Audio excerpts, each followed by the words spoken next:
ਅਸੀਂ ਇਸ ਵੇਲੇ ਮੌਜੂਦ ਹਾਂ ਪਿੰਡ ਬਾਗੂਵਾਲ ਵਿਖੇ, ਜਿੱਥੇ ਕੇਂਦਰੀ ਖੇਤੀਬਾੜੀ ਮੰਤਰੀ ਸ਼ਿਵਰਾਜ ਸਿੰਘ ਚੌਹਾਨ ਪਹੁੰਚੇ ਔਰ ਉਹਨਾਂ ਨੇ ਕਿਸਾਨਾਂ ਨਾਲ ਗੱਲਬਾਤ ਕਰਨ ਦੇ ਨਾਲ ਹੜ੍ਹ ਪ੍ਰਭਾਵਿਤ ਏਰੀਏ ਦਾ ਦੌਰਾ ਕੀਤਾ ਔਰ ਉਹਨਾਂ ਨੇ ਪਾਣੀ ਦੀ ਸਥਿਤੀ ਨੂੰ ਦੇਖਦਿਆਂ ਹੋਇਆਂ ਪ੍ਰਸ਼ਾਸਨ ਪਾਸੋਂ ਵੀ ਜੋ ਹੈਗੀ ਹੈ ਪ੍ਰਭਾਵਿਤ ਜ਼ਮੀਨਾਂ ਦੀ ਕਿਸਾਨਾਂ ਦੀ ਜਾਣਕਾਰੀ ਲਈ ਔਰ ਉਹਨਾਂ ਨੇ ਇਹ ਕਿਹਾ ਵੀ ਅਸੀਂ ਵਿਆਪਕ ਯੋਜਨਾ ਬਣਾਵਾਂਗੇ। 2 ਦਿਨਾਂ ਕੇਂਦਰੀ ਟੀਮ ਵੀ ਸਾਡੀ ਪੰਜਾਬ दौरे पे है, जो कि पूरा नुकसान का जायजा लवेगी और पंजाब दे नाल केंद्र सरकार हर पक्षों खड़ी है।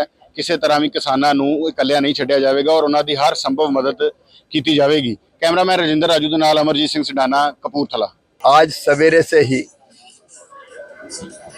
मैं देश के गौरव पंजाब में बाढ़ की तबाही देख रहा हूँ। यहाँ सुल्तानपुर लोधी में रात में आ पाया हूँ और व्यास नदी के पानी के कारण यहाँ भी भारी तबाही हुई है। किसानों की फसलें डूबी हुई है। गन्ना हो, धान हो, बाकी फसलें हो, पानी के कारण पूरी बर्बाद हुई है। और यहाँ मुझे बताया कि 1 महीना से लगभग ये बन्ना के यहाँ ऊपर बैठे हुए हैं। संकट की इस घड़ी में हम अपने सभी पंजाब के भाई बहन जो बाढ़ से प्रभावित हैं उनके साथ खड़े हैं। प्रधानमंत्री जी का भी यही संदेश है कि पूरी ताकत से पंजाब की जनता की तकलीफ दूर करने में कोई कसर नहीं छोड़ेंगे। एक तो बाढ़ से जो विनाश हुआ है, कई जगह सिल्ट भी जम गई है खेतों में, वो भी एक समस्या है। लेकिन यहाँ 2 नई चीजें और हमारे भाई बहनों ने बताई है। एक तो यहाँ शत्रु संपत्ति के ऊपर आजादी के बाद से ही लगभग इस जमीन को खेती योग्य बना के यहाँ किसान खेती बाड़ी कर रहे हैं, लेकिन उनके नाम पर वो जमीन नहीं है तो उनको मुआवजा और दूसरी सहायताएं नहीं मिलती। इसको हम लोग गंभीरता से लेके क्या सॉल्यूशन निकल सकता है उस दिशा में कदम उठाएंगे।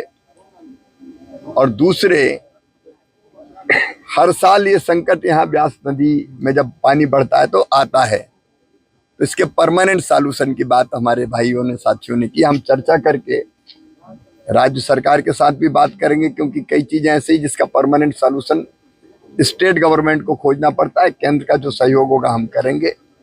अभी तात्कालिक रूप से राहत के काम चल रहे हैं और केंद्र सरकार ने भी SDRF के अंतर्गत यहाँ राज्य शासन को हर साल ही, साल में 2 बार फंड मिलते हैं, एक बार जून में, एक बार दिसंबर में।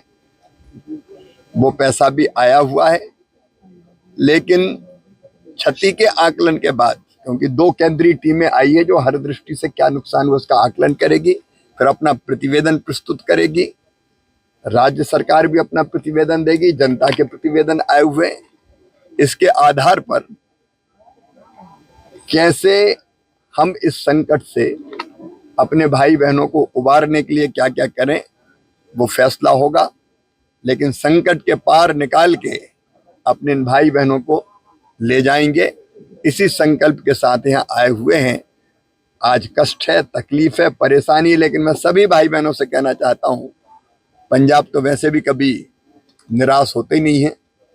चिंता ना करें, संकट से निकाल के बाहर ले जाएंगे। किसान डीसिल्टिंग की मांग कर रहे हैं। यहाँ पर जो दरिया ब्यास है काफी ऊपर जो बह रहा है, डीसिल्टिंग लंबे अरसे से नहीं हुई है, जिसके चलते अक्सर ही ये बांध टूटने की घटनाएं दोनों तीनों चीज करनी पड़ेगी। एक तात्कालिक जो समस्या उसका समाधान, एक लॉन्ग टर्म की प्लानिंग जिसमें डीसिल्टिंग, पक्का बंधा या और क्या उपाय हो सकते हैं। एक बार तात्कालिक जो समस्या उसका समाधान हो जाए, फिर जो लॉन्ग टर्म की समस्याओं के समाधान है उस पर विचार करके सरकारें फैसला करेंगी। राष्ट्रीय आपदा घोषित करने की इसको मांग उठ रही है। एक बार आकलन पूरा हो जाए, मैं इतना ही कह सकता हूं कि संकट के पार ले जाए। सर, डेमो पे बात हो रही है, BMBB ने पानी जो है वो लेट छोड़ा है, उसकी वजह से भी दिक्कत हुई है।